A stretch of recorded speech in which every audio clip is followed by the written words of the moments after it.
El menú dels menjadors de les escoles públiques de les Balears tindran un nou preu màxim a partir del mes de desembre.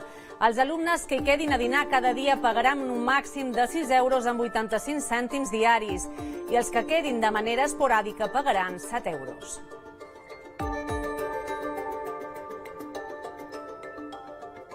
Hi havia unes variacions importants en molts de casos i nosaltres creiem convenient fer un topall d'aquest preu de menjador, però encara queden centres on s'han de fer les petites reformes per poder implantar el servei de menjador.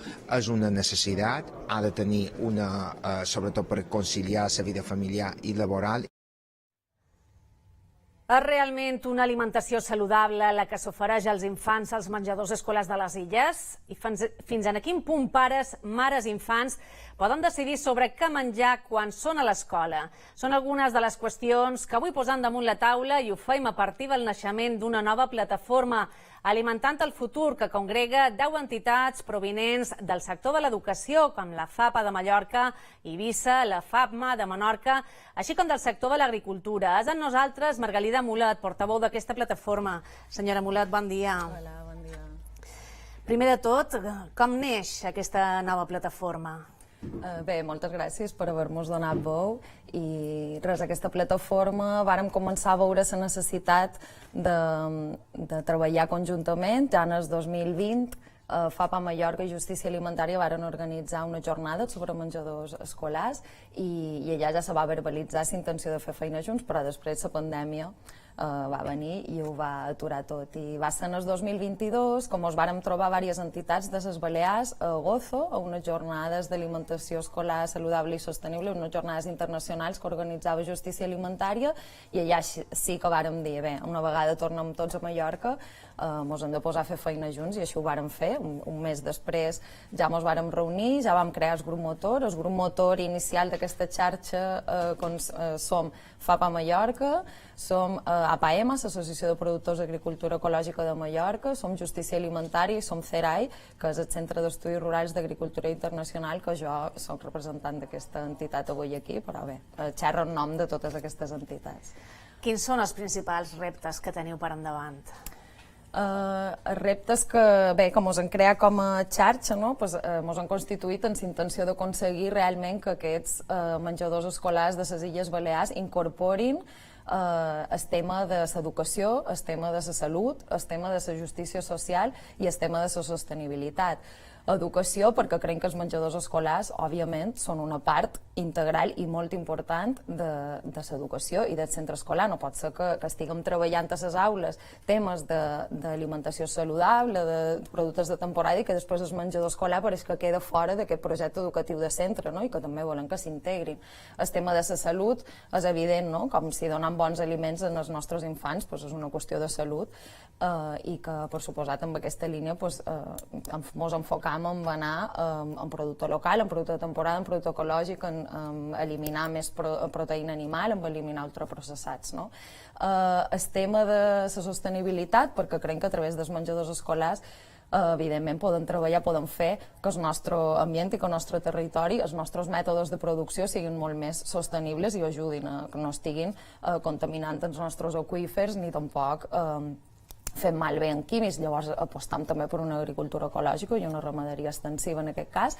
I el tema de justícia social, perquè creiem que l'accés als menjadors escolars ha de ser universal, que tothom ha de poder accedir a ells, i res, i també tenir en compte que totes les persones que treballen, ja siguin cuiners, monitores de menjador o altres que tenen en compte en el seu menjador escolar, que tinguin unes condicions laborals dignes també. Un poc aquests són els 4 eixos que ens hem proposat, i també ens agradaria ser que les administracions també ens tinguin en compte com a punt de diàleg per treballar tots aquests temes. Quin és el pes actual del producte local als menjadors de les escoles de les Illes? Això és mal de fer contestar, perquè realment no tenim cap estudi ni que ens digui quin és el percentatge de producte local que hi ha actualment, però m'agrada que me facis aquesta pregunta perquè és una manera de poder explicar que sí que hi ha exemples i que hi ha maneres de poder fer un canvi, no? I, per exemple, hi ha el projecte de Menorca al Plat, que va començar l'any 2018-2019, però que se va dur a terme també el 2019-2020, on se va treballar en tres empreses de restauració col·lectiva, que no eren petites tampoc, que cuinaven in situ, però una cuinava per 2 escoles i les altres entre 8 i 10 escoles, vull dir que eren de tamany mitjà, i se va aconseguir fer un anàlisi de tots els albarams de compra per poder veure quin tipus de producte era el que compraven, no? Llavors, l'anàlisi abans de fer aquest projecte mos deia, tinc les dades aquí, que menys d'un 5% del producte que s'utilitzava en aquests menjadors escolars era producte local, dels quals un 1% era ecològic. Llavors, a través d'aquest projecte, que va ser coordinat per una nutricionista, que se va fer molta feina entre les cuines i les cuineres i els productors per veure quins productes de temporada hi havia, de quina manera podien adaptar aquests menús, se va fer tota una feina interna, resultats són realment abismals. Quan se va acabar el projecte, l'anàlisi que se va fer dels albarans, el 70% era producte local, dels quals el 30% era ecològic. I tot això sense pujar els preus a les famílies, no? Llavors, és un exemple clar de que si se va per aquesta línia de posar en comú a tots els agents i els segments que estan inclosos en aquests menjadors, se pot fer una feina, se pot anar amb aquesta línia, no? I un altre exemple que és actual és el projecte Escudella, que fa el patronat d'escoles municipals de Palma, que tenen en compte l'escola de Son Roca, del Molinar i de Santa Catalina. Aquestes escoletes s'estan abastint actualment en el 100% de la fruita, de la verdura i de la carn en la cooperativa de pagesos ecològics de Mallorca. Me consta perquè vaig xerrar ahir amb ells que va ser un procés difícil, perquè és vera que amb aquest sistema alimentari actual ens estem acostumant a menjar domàtica tot l'any, ens estem acostumant a menjar un tipus de productes que moltes vegades no són els productes que dona la nostra terra, i tot això implica tots uns canvis tant de l'alumnat com també de les cuineres i els cuiners que necessiten processar o idear menús d'una manera diferent, però que actualment està funcionant d'una manera molt positiva, no? I clar, de quina manera repercuteix això a cooperatives locals que fan un producte ecològic, com és la cooperativa de PEM, aquesta cooperativa des que fa feina amb aquestes escoletes, i també trobam l'escola de l'Aró, que està gestionada per els pares i mares, que també s'abasteixen en el 100% de verdura i una part de carn. Gràcies a això, aquesta cooperativa de productors ha augmentat amb un 10% la seva facturació, no? Llavors, això veiem que són dos exemples que repercuteixen directament en que la nostra terra està millor cultivada, està millor cuidada, els nostres productors tenen sortida perquè se fa una planificació de les sembres a partir dels menús que ja estan prèviament planificats, i els nostres infants estan menjant un menjar de qualitat i de primera. Llavors veiem que sí, l'administració està darrere, com en aquest cas el patronat d'escoletes, no? I se treballa amb aquesta amplitud de mires, s'aconsegueixen resultats sense haver de pujar molt els preus, no? Perquè amb aquesta venda directa també llevam tots els intermediaris, no? Tota aquesta part de sobrecost també.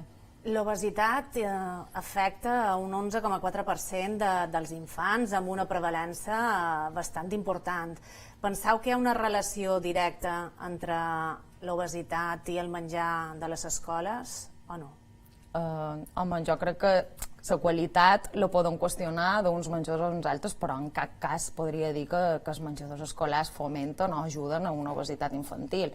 Hem de tenir en compte que els menjadors escolars estan supervisats per nutricionistes, per certs decrets i normatives que són vigents, i clar, tot se pot millorar. De fet, per això ens hem creat com a xarxa, perquè creiem que hi ha moltes coses de millora, però en cap cas diria que els menjadors escolars són un lloc que fomenti l'obesitat, i de fet també hi ha segurament famílies amb problemes d'obesitat o que dins casa no segueixen una alimentació saludable, que se recomana que vagin en el menjador, perquè potser això seria una manera també de llevar aquesta manera d'alimentar-se, però també hem de tenir en compte l'accessibilitat.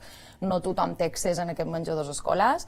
La nostra comunitat autònoma, el percentatge entre matriculats a les escoles i que van en el menjador escolar, només tenim un 20% d'alumnes que se queden en el menjador escolar, i la resta de l'estat espanyol és un 45%, per tant estem molt per davall, i clar, això pot tenir a veure amb que el preu dels menús a les Balears és dels més alts de l'estat, però també, també pot haver altres factors que influeixen aquí, no? Però també hem de veure que realment potser els nens que més necessiten anar al menjador no estan accedint a ells també, no? Llavors també han de tenir en compte tots aquests factors, però vaja, no diria que fomenten l'obesitat tampoc. Ho acabes de comentar, som una de les autonomies on se paga més perquè els infants se quedin a menjar, però també hem pogut veure com s'ha establert un topall de 6 euros amb 85 cèntims al dia per a aquests menjadors. Com valoreu aquesta iniciativa, que en un principi només afectarà les escoles públiques? Sí. Bé, ho valorem positivament perquè creiem que el que no té sentit és que empreses, per exemple, que tenen fins a 10 lots d'escoles diferents, la mateixa empresa està cobrant el mateix, els menús val diferentment a una escola que una altra, tenint la mateixa empresa, no? I això el que afecta és que siguin escoles petites, que tinguin el preu del monitoratge puja, o que potser hi hagi escoles que només s'hi ha presentat una empresa i que no han pogut tampoc tenir més oferta dels menús. Llavors, el que no ens pareix just és que hi hagi alumnes de les públiques que estiguen pagant molt més i d'altres que estiguen pagant menys per aquests factors. Quina culpa té una família o un infant que la seva escola sigui una escola més petita? Llavors, en aquest sentit, bé. El que passa que bé, també han de tenir en compte que el d'estopall ja és amb el curs començat, no s'ha durat a terme fins al mes de desembre, que ara mateix només és per aquest curs escolar, no és un topall que s'hagi dit que ja quedarà establert per sempre, i també ha de veure com reaccionen, com se va implementant a nivell de direcció de les escoles, com ho poden gestionar, i les empreses. També penseu que en el final si el menú val 6,85 i en el final els costa 7,85, aquest euro de diferència la pagarà la conselleria, i entenem que tots aquests dobbers que pagarà la conselleria seran a finals de mes o a finals d'any. Veurem les empreses també que s'adapten a tot això, estarem atents a veure com està funcionant, i també estarem també atents a que això no suposi una pujada d'aquests preus un poc emmascarar, com un poc el que ha passat amb el descompte resident, que les empreses d'aviació van pujar els preus. Estarem atents que les empreses ara no pugin els preus perquè sigui la conselleria que pagui una part d'això, i a veure què tal.